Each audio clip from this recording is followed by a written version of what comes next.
ගෞරවනීය ආම්දුරන් වහන්සේගෙන් අවසරයි. වේදිකාවේ ඉන්න ජාතික ජන බලවේගයේ වෙනුවෙන් මෙම අධ්‍යාපන ප්‍රතිපත්තිය සකස් කිරීම සඳහා කටයුතු කරන ලද සියලු දෙනාගෙන සහභාගී වෙලා ඉන්න ඔබ සියලු දෙනාගෙන අවසරයි. පළමු කොටම මෙම අධ්‍යාපන ප්‍රතිපත්තිය සකස් කිරීම වෙනුවෙන්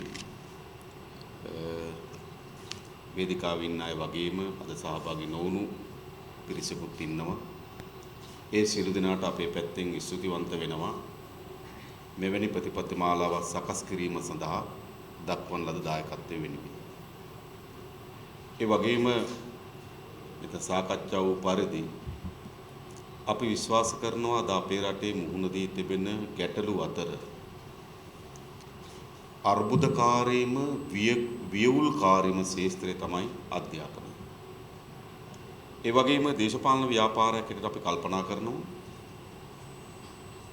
අධ්‍යාපනය අපේ රටේ පිහිටි විය යුතු ස්ථානය යහපත් පුරවැසිය ගොඩනැගීම, වෘත්තීය පුහුණුවක් සහිත පුරවැසිය ගොඩනැගීම, අධ්‍යාපන විෂය ඥානය සහිත පුද්ගලයෙක් ගොඩනැගීම කියන සීමාවට එහා යන සීමාවක් තියෙනවා. ඒ අන්කවරක්වත් නෙවෙයි අපේ රට ගොඩනැගීමේ ආර්ථික උපාය මාර්ගයේම වැදගත් කොටසක් තමයි අධ්‍යාපනයට හිමිවන්නේ. ඒ මොකද අපේ රට ආසන්න වශයෙන් ගත්තොත් වර්ග කිලෝමීටර් 65610ක් තිබෙනවා. ජනගහනය මිලියන 21ක් තිබෙනවා. ආසන්න වශයෙන් ගත්තොත් වර්ග කිලෝමීටරයකට 343 ජීවත් වෙනවා. එන විශාල ජනගණත්වයක් තිබෙන රටක් තමයි අපේ රට. අනෙක් සම්පත් හැටින් ගත්තාම අපිට විශාල ස්වභාවික සම්පත් විශේෂයෙන්ම වාණිජ සම්පත් අපිට අහිමි. අපිට තෙල්, ගෑස්, ගල් අඟුරු, යපස්, රත්තරන් නිදි, තුත්තනායක නිදි වයිනේ. වාණිජ ස්වභාවික සම්පත් විශාල ප්‍රමාණයක් අපේ රටේ ඉන්නේ. ඒ නිසා අපේ රට ගොඩනැගීමේදී අපිට වැදගත් ලෙසම ප්‍රයෝගික කරගත හැකි සම්පත තමයි අපේ මානව සම්පත. එනිසා අපේ ආර්ථික උපාය මාර්ගයේම වැදගත් කොටසකට හිමිවන්නේ මේ මානව සම්පත දියුණු කිරීම හරහා තමයි අපේ රට ආර්ථිකයේ ඇති වී තිබෙන විශාල අර්බුදයන්ටද සමාජයේ ඇති වී තිබෙන සමාජ අර්බුදයන්ට විසඳුම් සොයාගත හැකි වන්නේ. සමාජ අර්බුද බැලුවොත් මේ ළඟදී මා දැක්ක වාර්තාවක ලංකාවේ මාරාන්තික ලෙස මත්ද්‍රව්‍ය වලට විශේෂ කුඩු වගේ මත්ද්‍රව්‍ය වලට ඇබ්බැහි වූ අයගෙන් 78කට ආසන්න ප්‍රමාණයක් සාමාන්‍ය පෙළ අසමත්. ඒ වගේම බන්ධනාගාරගත සිරකරුවන්ගේ 60කට ආසන්න ප්‍රමාණයක් සාමාන්‍ය පෙළ අසමත්. එනිසා මේ අධ්‍යාපනය සහ සමාජ අපරාධ අතර සම්බන්ධයක් තිබෙනවා. ඒ වගේම මේ අධ්‍යාපනය හා සාමාන්‍ය ගෘහ ජීවිතයේ ආදායම් මාර්ග ජීවන තත්ත්වය අතර සම්බන්ධයක් තිබෙනවා. අපි ගම්වලට ගිහින් බැලුවොත් අපේ දිලිඳුභාවයේ දුප්පත්භාවයේ රේඛාවේ අඩියේම ඉන්න කණ්ඩායම හොයලා බැලුවොත් ඔවුන් අධ්‍යාපනික වශයෙන් පහත් තත්ත්වයක් ඇති වී තිබෙනවා. අපි දන්නවා නුවරඑළිය දිස්ත්‍රික්කය ගත්තොත් විශාල ලෙස දුගීභාවයෙන් යට ආසන වශයෙන් ගත්තොත් 22කට ආසන ප්‍රමාණයක් ඉන්නේ දුගීභාවයෙන් යට. දුගීභාවයේ රේඛාවෙන් යට. ඔවුන්ගේ අධ්‍යාපන මට්ටම බැලුවොත් ඒ අධ්‍යාපන මට්ටමත් ඉතා පහළ අඩියක තිබෙනවා. ඒ නිසා රටක් හැටියට ගත්තත් අපි මුහුණ දී තිබෙන ආර්ථිකයේ අර්බුදයක් අපේ අධ්‍යාපනයේ තිබෙන මට්ටමත් අතර සම්බන්ධයක් තිබෙනවා. සමාජ අපරාධ ගත්තත් සමාජ අපරාධවල ප්‍රමාණය අධ්‍යාපන අතර සම්බන්ධයක් තිබෙනවා. ග්‍රාමීය ජනතාවගේ දුප්පත්භාවය සහ ජීවන තත්ත්වයේ අඩු තත්ත්වය කල්පනා කරලා බැලුවත් එයත් අධ්‍යාපන මට්ටමත් අතර සම්බන්ධයක් තිබෙනවා. ඒ නිසා අපි විශේෂයෙන්ම විශ්වාස කරනවා අපේ රට ගොඩනැගීමේ ප්‍රධානම උපාය මාර්ගයක් අධ්‍යාපනය කියලා. ඒ නිසා අපේ නිර්මාල් සොයුරා කියු පරිදි මෙය ලංකාවේ සංවර්ධනයේ සමාජයක් හැටියට යහපත් කර ගැනීමේ අරගලයේදී ග්‍රාමීය දුප්පත්භාවයට එරෙහි අරගලයේදී වැදගත් ස්ථානයක් අධ්‍යාපනයට හිමි වෙනවා. ඒ නිසා අපි අධ්‍යාපන ප්‍රතිපත්තිය සලකන්නේ ඒ හා බරෙන්. හැබැයි අද අපේ රටේ අධ්‍යාපනය ඇති වී තිබෙන වියවුල කුඩා කුඩා ප්‍රතිසංස්කරණ වලින් විසඳිය හැකිද? ඒක පාලන යුගයකදී ඇවිල්ලා නේද? ප්‍රධාන පදත්ත ශාලා 1000ක් හදනවා ගණිතාගාර සහ විද්‍යාගාර. එහෙම සංකල්පයක් එනවා. ඒතර ඒන් විසඳිය හැකිද? තව කණ්ඩායම කල්පනා කරනවිලා නෑ නිර්මල් සූර කිව්වා පරිදිම සෑම පාසලම වැසිකිලි පද්ධතියක් ඉදිකිරීම ප්‍රමුඛතාවයෙන් ගන්න. ඒතර එවැනි කුඩා කුඩා ප්‍රතිසංස්කරණ වලින් මේ අධ්‍යාපනයේ ඇති වී තිබෙන වියවුලට විසඳුම් ලැබිය හැකි කියලා අප විශ්වාස කරන්නේ. ඒ නිසා අද වළක්වන්න බැරි විදිහටම අපේ රටේ අධ්‍යාපනයට පුළුල් විප්ලවීය පරිවර්තනයක් අවශ්‍යයි. ඒ තාමත් නිර්භයව. මොකද මේ තිබෙන ආයතන ව්‍යුහය, මේ තිබෙන රටාව, මේ තිබෙන විෂයන්, මේ තිබෙන අධ්‍යාපන ආයතනගත වී තිබෙන ආකාරය මේ සියල්ල පිළිබඳව යලි සලකා බලන නැවුම් පරිවර්තනයක් අපේ රටේ අධ්‍යාපනයට අවශ්‍යයි. අප විශ්වාස කරනවා මේ ජාතික ජනබලවේගය විසින් අද ඔබට ඉදිරිපත් කරන අධ්‍යාපන ප්‍රතිපත්තිය මෙන්න මේ පුළුල් පරිවර්තන නියෝජනය කරන ප්‍රතිපත්තිය. අපේ මේ අධ්‍යාපන ප්‍රතිපත්තිය තව අරමුණු කීපයක් තිබෙනවා. 1. අද අපේ රටේ අධ්‍යාපනය තිබෙන්නේ පාසලේ නෙවෙයි පාසලෙන් එළියේ. උදාහරණයකට ගත්තොත් දරුවෝ පාසල් යන්නේ අද පුරුද්දට. ඉගෙන ගන්න යන්නේ එළියට. ඒ නිසා අපේ එක ව්‍යායාමයක් බවට පත් වෙන්න ඕන යලි කොහොමද අපේ රටේ අධ්‍යාපනය පාසල වෙත ගෙන යන්නේ. මේක ප්‍රධාන අභියෝගය. එළියේ විවිධ මට්ටමේ මිලදී ගැනීමේ හැකියාවට සරිලන අධ්‍යාපනයක් ගොඩනැගී තිබෙනවා. ඈත ගිරිබාවේ ඉපදිච්ච දරුවෙකුට එළියෙන් මුදල් නැත්තම් ගිරිබාවේ තමන්ගේ අතේ මට්ටමට මිලදී ගැතිය අධ්‍යාපනයක් තිබෙනවා. ඒක තව ටිකක් මුදල් තිබෙනවා නම් උට ගල්ගමුවට ඇවිල්ලා අධ්‍යාපනය හදාරන්න පුළුවන්. තවත් ටිකක් මුදල් තිබෙනවා නම් ඔහු කුරුණෑගල එනවා. තවත් ටිකක් මුදල් තිබෙනවා නම් ඔහු ගම්පහ එනවා. තවත් ටිකක් මුදල් තිබෙනවා නම් ගම්පහ ටියුෂන් ගම්පහ කණ්ඩායම් පන්ති දෙනවා. තවත් ටිකක් මුදල් තියෙනවා නම් ගුරුවරයා ගෙදර එනවා. පැයට 5000. ඒ තමන්ගේ සාක්කුවේ තරමට තමයි අධ්‍යාපන මිලදී ගැනීමේ හැකියාවද තීරණය වී තිබෙන්නේ. ඒක සාමාන්‍යයෙන් අපි සිංග සාප්පුවකට ගිහලා ටීවී එකක් ගන්න බලපුවාම අපේ සාක්කුවට අනුව තමයි අපි ටීවී එක ගන්න. මේ සාක්කුවේ සල්ලි අඩු නම් අඟල් 12. සල්ලි වැඩි නම් තව ටිකක් තියෙනවා අඟල් 18. තව ටිකක් තියෙනවා 24. තව ටිකක් තියෙනවා අඟල් 60. ඒ වගේ සාක්කුවේ තරමට අපි ටීවී එකක් ගන්නවා වගේ සාක්කුවේ තරමට අද අපිට අධ්‍යාපනය ගන්න සිදු වී තිබෙනවා. එනිසා අධ්‍යාපනය අද තිබෙන්නේ පාසලෙන් එළියේ. එනිසා අපේ පළමු ව්‍යායාමයේ බවට පත් වී තිබෙනවා මේ අධ්‍යාපනයේ යලි අපි පාසල ඇතුළට ගෙන යාම. ඒක තමයි ප්‍රමුඛ. කොහොමද අපි යලි පාසල ඇතුළට මේ අධ්‍යාපනය ගෙනියන්නේ? 2. ආසන වශයෙන් ගත්තොත් පළවෙනි පන්තියේ දරුවන් ඇතුළත් වෙනවා 3,30,000. මේ 3,30,000න් 38,000ක් සාමාන්‍ය පෙළ ලියන්න කලින් පාසල් හැර යනවා.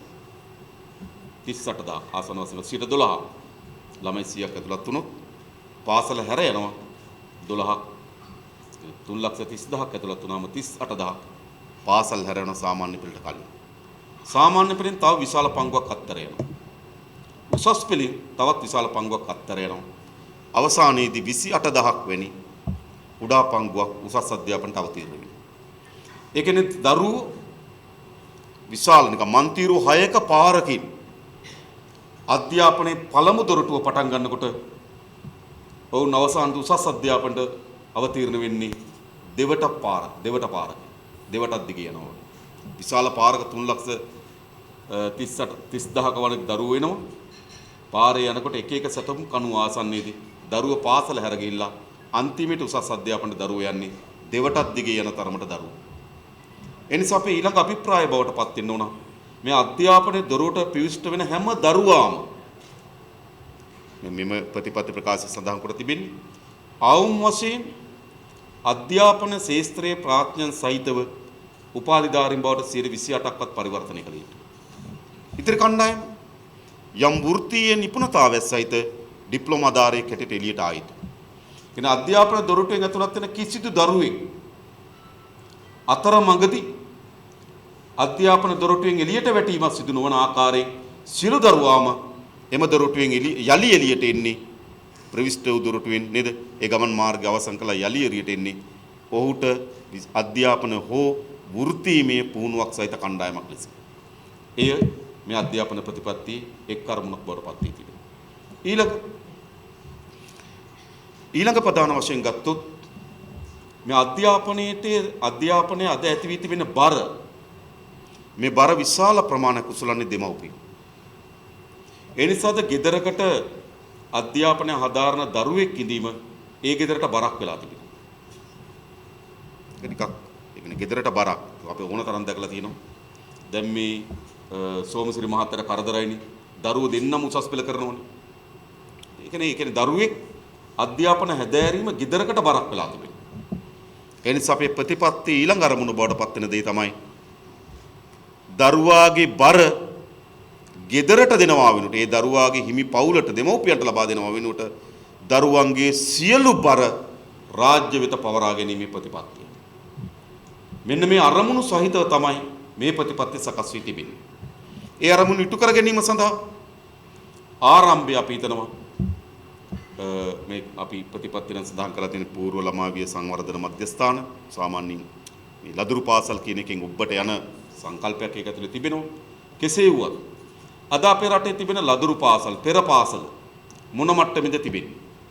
සාමාන්‍යයෙන් ගම්වල ගත්තොත් පෙර පාසලක් ආරම්භ වෙන්නේ කොහොමද? උසස් පෙළ කරලා ගෙදරට වෙලා ඉන්න දරුවියක් ඉන්නේ. ඇයට රැකියාවක් හොයාගැනීමේ දුෂ්කරතාවයකට මුහුණ දෙනවා. ඉස්සරලා මේ ඇයගේ ඥාතීන්ගේ දරුවෝ දෙන්නේ තුන් දෙනෙක් එකතු කරගෙන ගෙදර මැද ශාලයේ උගන්වන්න පටන් ගන්නවා. ඊට පස්සේ මේක දකින නේද? අවට දරුවෝ ආයේ මෙයාට කියන මගේ දරුවත් එවන්නම් කියලා. දරුවෝ 10ක් විතර ඇති වෙනවා. ඊට පස්සේ මිදුලේ පොඩි හට් එකක් ගන්නවා. ඊට පස්සේ മന്ത്രിවරයෙක් ආපුවාම මට පුටු දෙකක් අරන් දෙන්න කියනවා. එහෙම නැත්නම් මට ඒ දරුවට අවශ්‍ය වෙන ක්‍රීඩ මොනවාරි භාණ්ඩයක් අරන් දෙන්න කියලා. ඒ മന്ത്രിවරු ප්‍රතිපාදන වලින් ওই ගොඩාක් മന്ത്രിවරු බලන්න ප්‍රතිපාදන වල විශාල ප්‍රමාණයක් ඔය පෙර පාසල් සංවර්ධනය සඳහා යොදවනවා. ඊට පස්සේ අවුරුද්දක් දෙකක් තුනක් යනකොට ඒක ගමේ ප්‍රධානම පෙර පාසල වෙනවා. ඒක පෙර පාසල. එනිසා අපේ රටේ පූර්ව ළමාවිය සංවර්ධනය පිළිබඳ දක්වලා තිබෙන ඉතාමත් අඩු අවධානය. අපි විශ්වාස කරනවා ඒ සඳහා තමයි නිපුණතාවයේ හැකියාව දැනුම තිබෙන කණ්ඩායම වැඩියෙන්ම යොදවන්න ඕන ළමයි. ඒ කියන්නේ ලදරු අවස්ථාවේදී ඒ සඳහා හැකියාවක් තියෙන කෙනෙක් ඉන්න ඕන. එයි සාමාන්‍යයෙන් තමන්ට වචන අදහසක් ඉදිරිපත් කරන්න පුළුවන් නම් තමන්ට ඉල්ලීමක් ඉදිරිපත් කරන්න පුළුවන් වුණාම එතකොට යම් ප්‍රමාණයකට යාට ඒ සංවාද කරගන්න පුළුවන්. හැබැයි කුඩා දරුවෙකුට එහෙම බෑ. ඔහු ඒ දරුවා හැසිරෙන ආකාරයෙන්, ඇය දක්වන ප්‍රතිචාරයන්ගෙන්, ඇයගේ වමනාවන් තේරුම් ගැනීමට හැකියාවක් සහිත කෙනෙක් අපි නිර්මාණය කරන්න ඕන. ඒ නිසා මම හිතනවා පළමු කොටම අපි මේ විසිරී තිබෙන අක්‍රමවත් භාවයට පත් වී තිබෙන මේ පූර්ව ළමාවිය සංවර්ධන මධ්‍යස්ථාන ක්‍රමවත් සහ ආයතනගත කරමින් ඒ රාජ්‍ය කාර්යභාරය බවට පත් කරන්න. අද මේ මුළුමනින්ම රාජ්‍ය විසින් අත්තරන ලද කාර්යභාරය. ඒ නිසා ඒ කාර්යභාරය රජයට පවර ගන්න. ඊළඟ පාසල් පද්ධතිය. පාසල් පද්ධතිය ඇති මේ විශාල විෂමතාවය. මා ළඟදී පාර්ලිමේන්තුවේ ප්‍රශ්නයක් ඇහුවා. ලංකාවේ වැඩිම ඉල්ලුම සහිත පාසල් කීයක් තියෙනවද කියලා. උංගා පාසල් 36කට තමයි ලංකාවේ වැඩියෙන්ම දරුවන් ඉල්ලන්නේ පාසල් 36කට. පාසල් 36ට ඇප්ලිකේෂන් එනවා ලක්ෂයක්.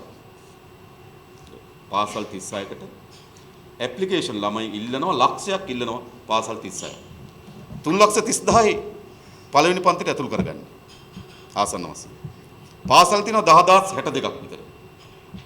හැබැයි පාසල් 36කට ලක්ෂයක් ඉල්ලුම් කරනවා. ඊට පස්සේ මොකද කරන්නේ? ඊට පස්සේ මේ ඉල්ලුම් කරන ලක්ෂය නේද? මේ ඉල්ලුම් කරන ලක්ෂය මේ ගන්න නෙවෙයි කපන්න ක්‍රමයක් අදන චක්‍රලේඛන කියන්නේ කපන්න. අපිට මතක එක් කාලෙක ඔයගොල්ලන්ට මතක ඇති. ඊට පස්සේ මම ඇහුවා මේ ප්‍රශ්නේදීම මේ පාසල් 36ට ළමයි ගත හැක්කේ කොච්චරද කියලා. ඒ කියන්නේ පාසල් 36ක් තිබෙනවා ඇප්ලිකේෂන් ලක්ෂයක් එනවා ළමයි ගන්න පුළුවන් නේ 8000ක් වගේ කිව්වා. දැන් ළමයි 90000ක් කපන්න ඕන. ඒක චක්‍රලේඛන කියන්නේ කපන එක 8000ක් කපනවා. මේ 92000ක් කපලා 8000ක් තෝරා ගැනීම. ඔයගොල්ලන්ට මතක ඇති එක කාලයක් ඔය චක්‍රලේඛන විරුද්ධව නඩුවක් ගියා. ශ්‍රේෂ්ඨාධිකරණයේ මිනිස්තරත්වයෙන් සිල්වා මහත්මයා ඉන්න කාලේ. ඒතර ගියා මේ අපේ ළමයි තේරිලා නැහැ කියලා. අධ්‍යාපන අමාත්‍යාංශය කියලා පැමිණිල්ලක් දැම්මා. අධ්‍යාපන අමාත්‍යාංශයෙන් වෙන චක්‍රලේඛනයක් හදලා එව්වා. ඒකෙන් උනේ මොකද? අර ඉස්සලා තෝරාගත්තු 8-10 එළියේ වෙන 8-10ක් ඇතුළේ. ඊට පස්සේ එළියට වැටිච්ච එක ගියා ශ්‍රේෂ්ඨාධිකරණයට. ශ්‍රේෂ්ඨාධිකරණ කියලා නඩුවක් දැම්මා. මේ හරි අසාධාරණ මේ චක්‍රලේඛන අපේ දරුවන්ට අසාධාරණයක් වෙලා තිබෙනවා. දැන් අපේ දරුවෝ බාර ගන්න අලුත් චක්‍රලේඛනයක් හදන්න කියලා. ශ්‍රේෂ්ඨාධිකරණ අලුත් එකක් හැදුවා. මොකද උනේ? ඉස්සලා 8-10ක් එළියේ, පස්සේ 8-10ක් එළියේ වෙන 8-10ක් ඇතුළේ. දැන් මේක චක්‍රලේඛන වල විසඳන්න පුළුවන් ප්‍රශ්නයක්ද? මේක කිසිසේත්ම චක්‍රලේඛන වල විසඳන්න පුළුවන් ප්‍රශ්නයක් නෙමෙයි. මොකද මේ පාසල් 36 ඇප්ලිකේෂන් ලක්ෂයක් ආවට ඉඳ තියෙන 8000යි. ඒ නිසා මේ පාසල් අතර ඇති වී තිබෙන බරපතල විෂමතාවය ඒක සරල නෑ. මා සංඛ්‍යා දත්ත කීපයක් ඔබට කියන්නම්. 2017 වසරේ පාසල් 36කට ලක්ෂයක් ඉල්ලුම් පත්‍රයකට එක ළමයෙක්වත් ඇතුළත් කරගත්තු නැති පාසල් තියෙනවා 433ක්. පාසල් 433කට එක ළමයෙක්වත් ඇතුළත් කරගන්නේ. පාසල් 137කට ඇතුළත් කරගෙන තියෙන එක ළමයි. ඒ ළමගේ ජීවිතේ පාසල් 138කට ළමයි ඇතුළත් කරලා තිබෙන්නේ දෙන්නයි. දෙන්න ගන්න. පාසල් 433කට එක ළමයෙක්වත් නැහැ. පාසල් 137කට එක ළමයා ගන්න. පාසල් 138කට ළමයි දෙන්න ගන්න. සාමාන්‍යයෙන් බැලුවොත්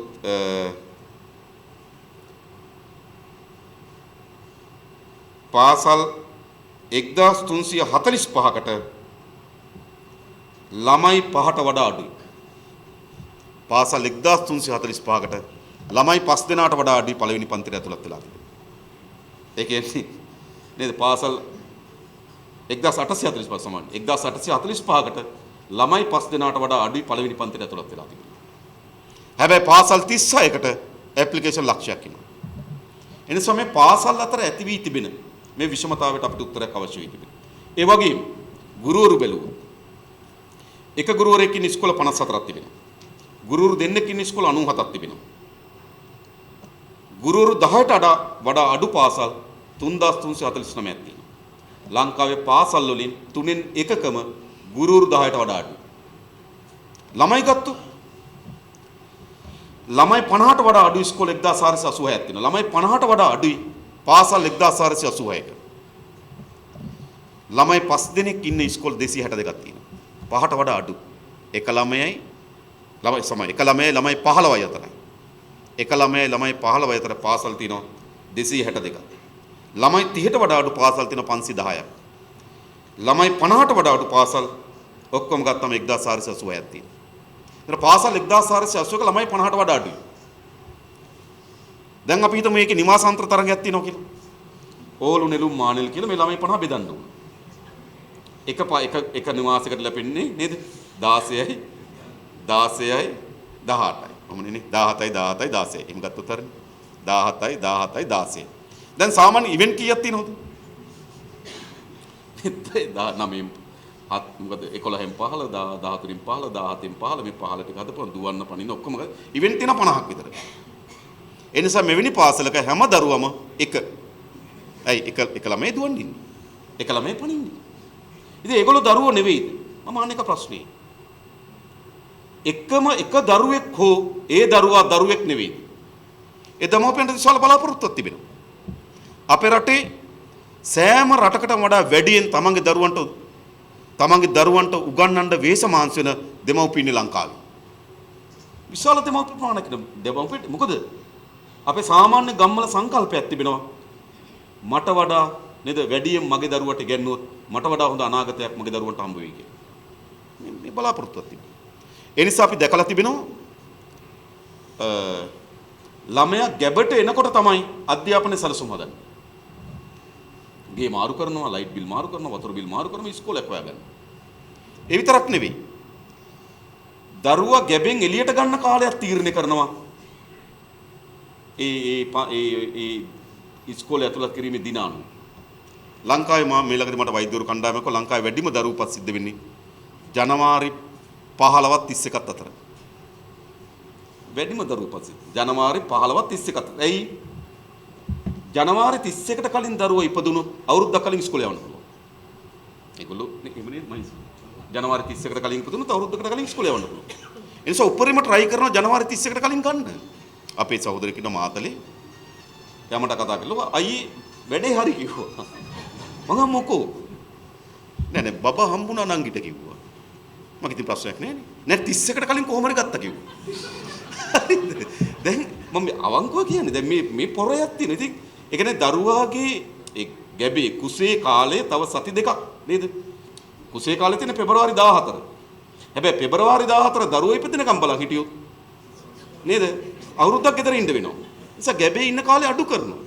මෙහිම මහන්සි වෙන දෙමව්පියෝ මම හිතන්නේ නෑ ලෝකේ කිසිදු රටක දෙමව්පියෝ මේ තරම් තමන්ගේ දරුවන්ට උගන්වන්න වේස මහන්සි නොකේ. හැබැයි සිද්ධ වෙලා තියෙන කුමක්ද? 3,30,000ක් ඇතුළත් වෙනකොට 38,000ක් සාමාන්‍ය පෙළට කලින් අත්හැරලා යනවනම් සාමාන්‍ය පෙළෙන් උසස් පෙළෙන් හැලිලා නේද? විශ්වවිද්‍යාල යවන්නේ 28,000 නම් අර දරුවෝ පිළිබඳවත් ඒ බලාපොරොත්තුෙම තමයි දෙමව්පිය හිටියේ.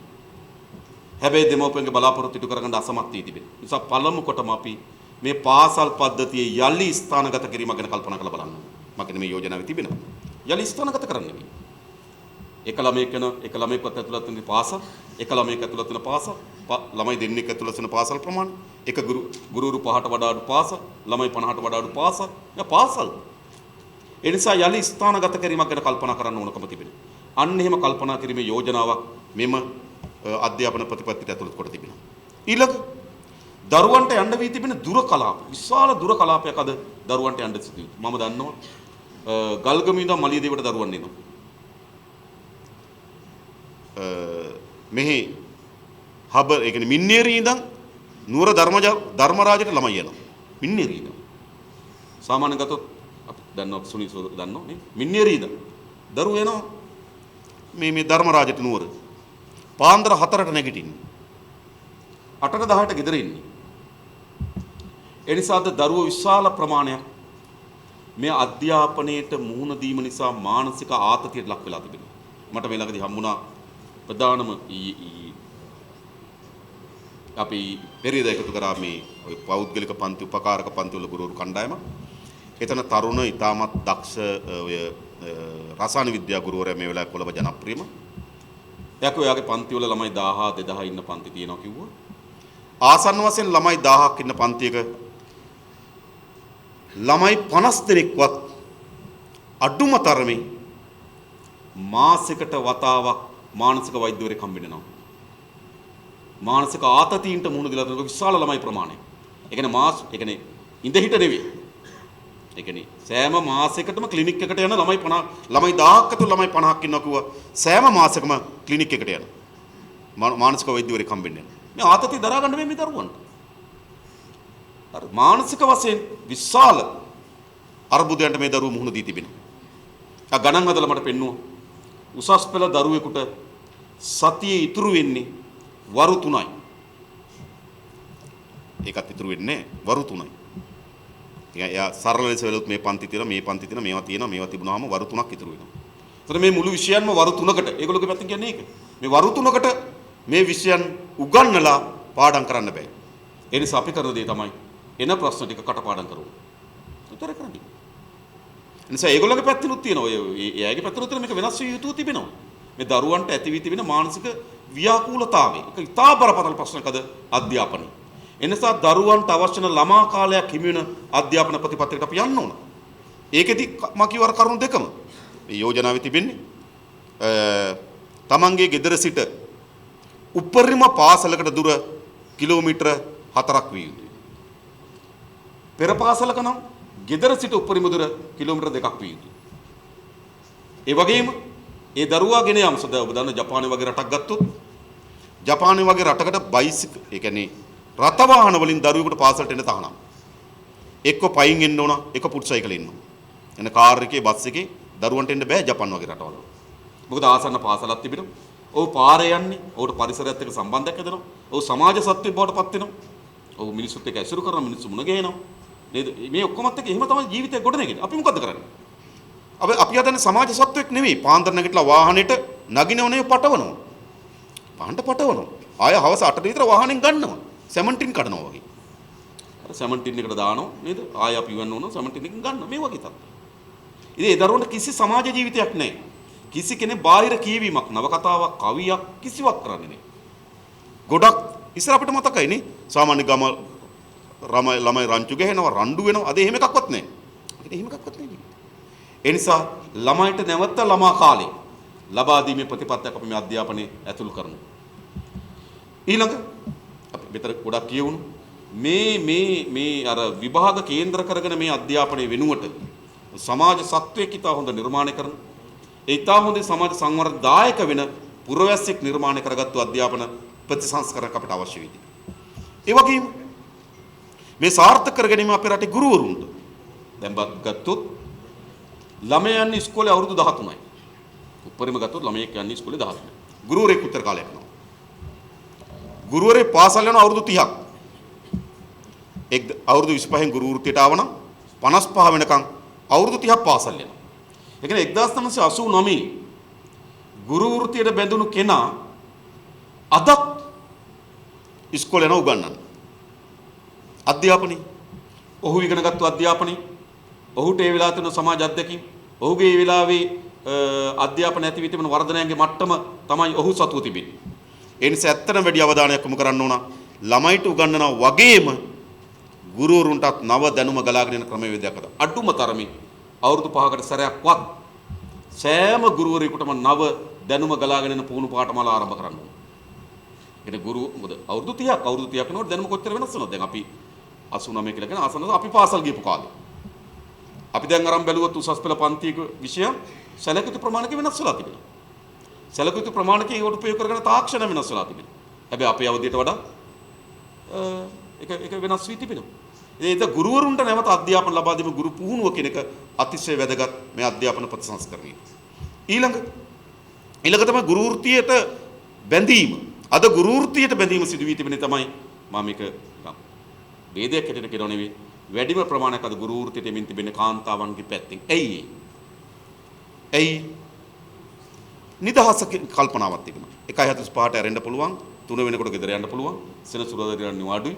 නේද? මාස 3 සැරයක් දින 21ක් වගේ නිවාඩුවක් ලැබෙනවා. ඒ නිසා නිදහස් පවුලෙත් බලාගෙන දරුවොත් බලාගෙන නිදහස් වෘත්තියක් ගුරු වෘත්තිය කියන පැත්තෙන් තමයි අද ගුරු වෘත්තියට වැඩිපුර එළඹෙන්න පෙළඹලා තිබෙන්නේ.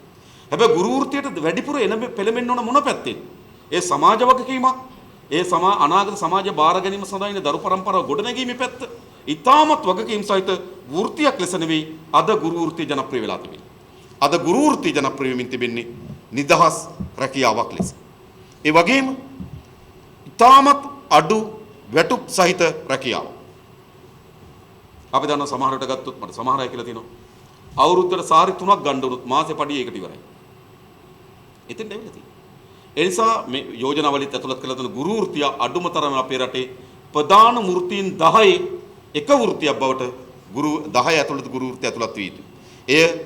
ඒ පැත්තෙන් ප්‍රතිසංස්කරණ අද අපිට අවශ්‍ය වී තිබේ. ඊළඟ ගත්තොත් විෂයන්ගේ සිද්ධ විය හැකි වෙනස්කම්. අපි දන්න සාමාන්‍යයෙන් ගත්තොත් ලෝකයේ වේගයෙන් අද දැනුම අලුත් දැනුම උත්පාදනය කරමින් යනවා. අලුත් දැනුම හඹාගෙන යන ලෝකයක් නිර්මාණය වී තිබෙනවා. ඒ නිසා දැනුමේ විශාල පරිවර්තනයක් වෙනදාට වඩා වැඩි වේගයෙන් සිදු වෙමින් තිබෙනවා. හැබැයි සිදුවන පරිවර්තනය අපේ රටේ අධ්‍යාපනයට උකහා ගන්න සමත් වී තිබෙනවා. ලෝකයේ දැනුම වේගයෙන් සංසරණය වීම එළිය තිබෙන ගමන් අපි පරණ පුරුදු අධ්‍යාපනයක් උගන්වමින් යනවා. ඒ නිසා මේ සිද්ධ වෙයි තිබෙන නව දැනුමත් එක්ක අපි කොහොමද ඒවා අපේ පාසල ඇතුළට අපේ විශ්වවිද්‍යාලවල අපේ උසස් අධ්‍යාපනය ඇතුළත බද්ධ කරගන්න කියලා යෝජනාව සහ සැලකිල්ලක් අපි ලක් කරලා තිබෙනවා. ඒ නිසා අපි විශ්වාස කරනවා මේ ඇති වී තිබෙන අධ්‍යාපන වියවුලෙන් අපේ රට ගොඩනගා ගැනීමක් අපේ දරු පරම්පරාවට මේ වියවුලෙන් මුදවා ගැනීමේ කාර්යයක් මම හිතන්නේ අධ්‍යාපන ප්‍රතිපත්තියට පැවරී තිබෙනවා. ඒ සඳහා අවශ්‍ය වෙන වැදගත් යෝජනාවන් සහ කරුණු ගණනාවක් මේ ප්‍රතිපත්තියට ඇතුළත් කරලා තිබෙනවා. මම හිතන්නේ අපිට ප්‍රශ්න අහන්න අවස්ථාවක් තිබෙන නිසා නේද? මම ඉතින් අවසන් කරන්න. ඉතින් නැවත වතාවක් කියන්නේ අධ්‍යාපනය තමයි අපේ රටේ සංවර්ධන මාවත, අපේ සමාජයේ සංවර්ධන මාවත තියෙන අධ්‍යාපනය හරහා. ඒ නිසා ඒ සඳහා අපි හැම දිනාගේම දායකත්වයේ මැදිහත් වීම අපේක්ෂා කරමින් මම නතර වෙනවා. බොහොම ස්තුතියි හැමදෙනාට.